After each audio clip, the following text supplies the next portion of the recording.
is CBS 11 News Now. It's just about noon on this Monday, everyone. Thanks so much for joining us for this digital update. I'm Ken Molesina. I hope you had a great weekend. A reminder that we are live here for you on Facebook. As always, we encourage you to send in your comments and your questions. We'll read them here right off of Facebook. Hey, I want to update you again on some stories that we're following for you this Monday. It was a story that took hold of all the headlines last week. Still the same thing going on this Monday. We're talking, of course, that situation out there involving all of those residents out in Dallas. 2,800 households in Northwest Dallas right now still adjusting to their new day-to-day life. All of this during this massive line replacement job that's happening over there. Atmos, the company behind all of this, has been providing $250 a day, they say, for these households, these folks affected by the outage. You'll remember all of this comes after an explosion due to a gas leak and then the evacuation of certain areas in that part of Dallas, the Northwest area, and now it has grown to 2,800 people who have had their gas services shut down. Again, some people choosing still to stay in their homes. Others are saying they're not dealing with it. We're going to hotels. And they said while the process is pretty streamlined, Atmos that is, they're saying that still requires a lot of planning on their part. Now, here's a release statement. Actually, no, just in a statement that was released by Atmos. They recognize that this is frustrating and that they're trying to get their workers to get this done diligently and to restore service quickly. I want to take a look at some numbers, though, because we have learned from Atmos officials that as of earlier this morning, natural gas service, we're told, has been restored to about 140 homes. So that's as of last check earlier today, 140 homes that were previously evacuated before March 1st. And to clear up any confusion, Atmos Energy has released an interactive map on their website. You can check all those restoration numbers and all those details there as well. Atmos is also warning about scammers right now because this is an issue that unfortunately happens when these misfortunes take place. Scammers apparently are posing as workers. They say always you need to ask to see a badge and ask what they're doing there, ask to see a key to your home, or if they ever ask to see a key to your home during any of the process here. Guys, the reason why this is such a big deal right now, that this is still going on, we knew this was going to last for a while. But now we've got some severe weather moving into the area.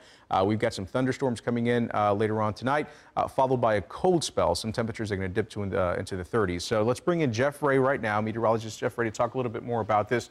You know, Jeff, these folks out there, they're dealing, they were told that this was going to last, you know, about 3 weeks or so. Yeah. And so obviously we're not anywhere near the end of that window that they were given. And now they're going to have to deal with some cool weather. Yeah. And I think we should add that you see all these the gas companies reacting. A girl died. Yeah, right, exactly. This was the death of a little girl. Right, a 12-year-old, right. And so that's why you got such a crew out there to fix this problem. So you're right, Ken. You know, we've had some mild nights, really, since all this started. Mm-hmm. And now we have a cold front coming through. And you can see it. You can see it. Look at the thunderstorms. I'll show you on radar here. You can see the line of thunderstorms. This is all east of the Metroplex. And the good news, Ken, is these thunderstorms are now east of the metro area and will not return. We do not have storms in the forecast the rest of the day or tonight either. We have some lightning with these. Some of these bigger storms, as you can see, are really out of our area where most of the lightning is going on, an indication of more active storms.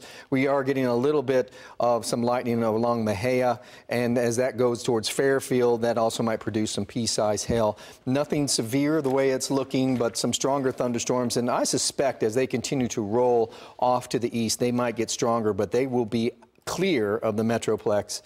They are clear of the Metroplex. They'll be clear of North Texas by the time that happens. Yeah. So the really strong north winds behind it, a good indication we're starting to cool down. In fact, we were in the 70s this morning. Now we're in the upper 60s. The temperatures have already been dropping.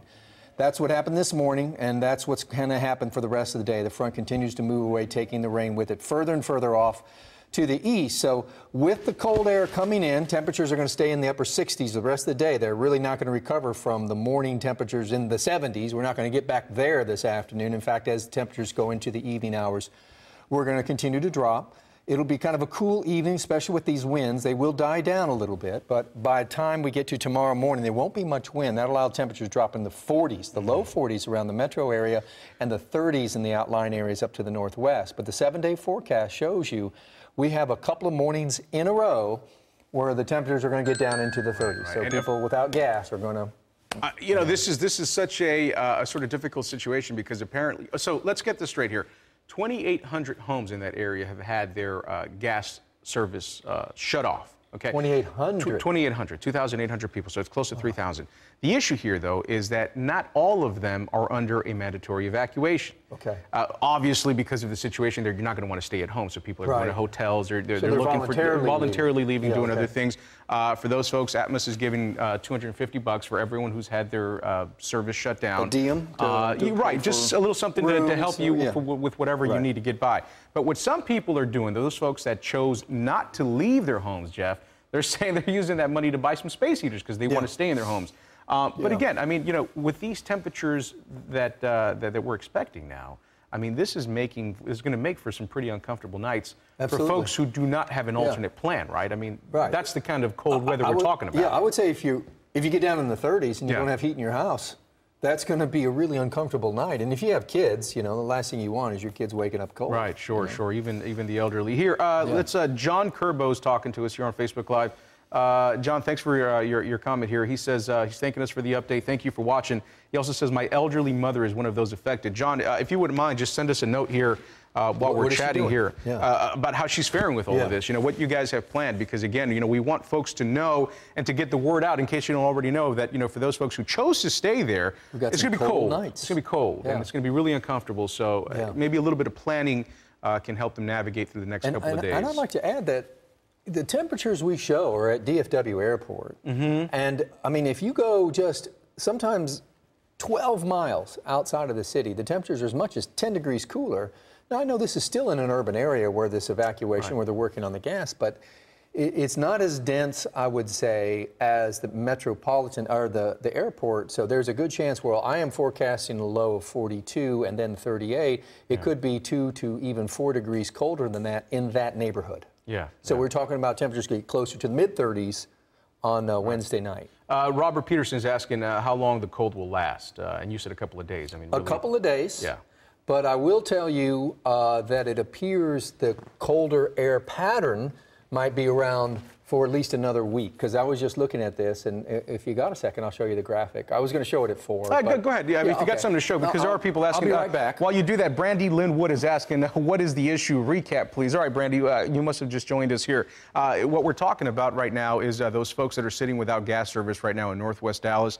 If you've been following the news at all, you know that there's a huge issue going on with some 2,800 houses out there where gas lines are being repaired to the area. All of this following a gas leak that resulted in the explosion of an explosion that led to a death of a little girl. So it's a pretty big situation that they've got going on over there. What's happening now is that those folks were trying to get the word out and give them a heads up that we have a couple of really cold nights coming our way. So for folks who haven't left their homes, who are not at a hotel or at a friend's house or a relative's house or something like that, people who are choosing to stay, they're going to deal with some of these cold temperatures. I keep meaning to ask you, do we know how old those pipes are?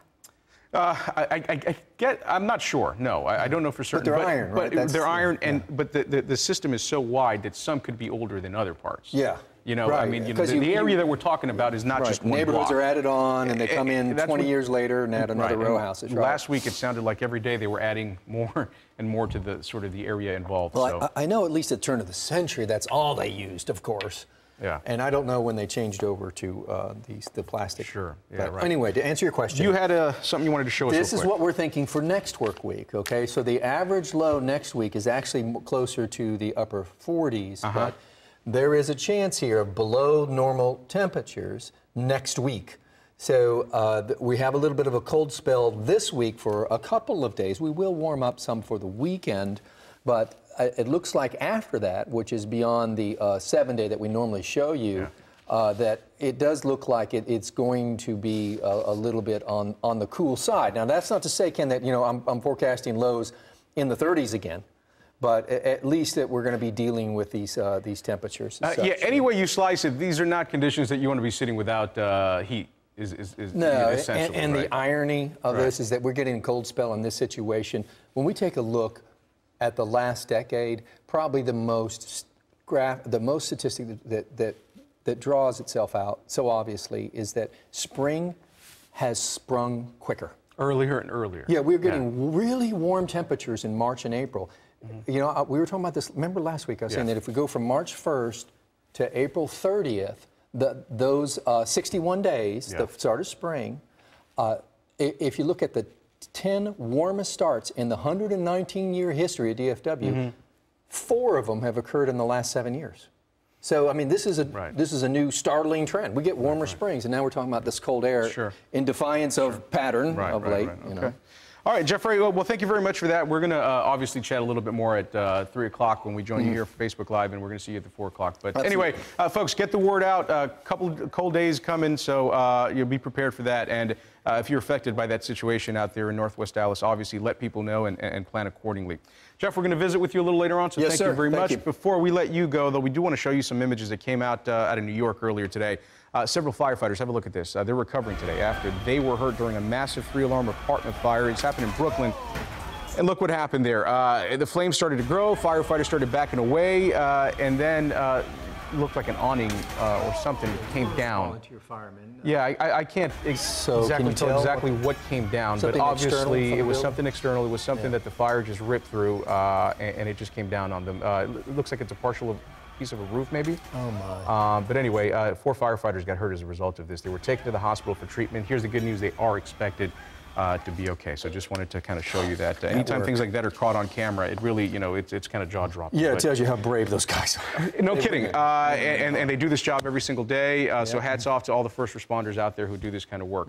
Hey, guys, we're going to say goodbye for now. But remember, we're not too far away. CBSDFW.com is our website. We are also very active across our social media platforms throughout the day. So be sure to give us a shout. Chat with us. Let us know how your Monday is going. But for now, we say talk to you later.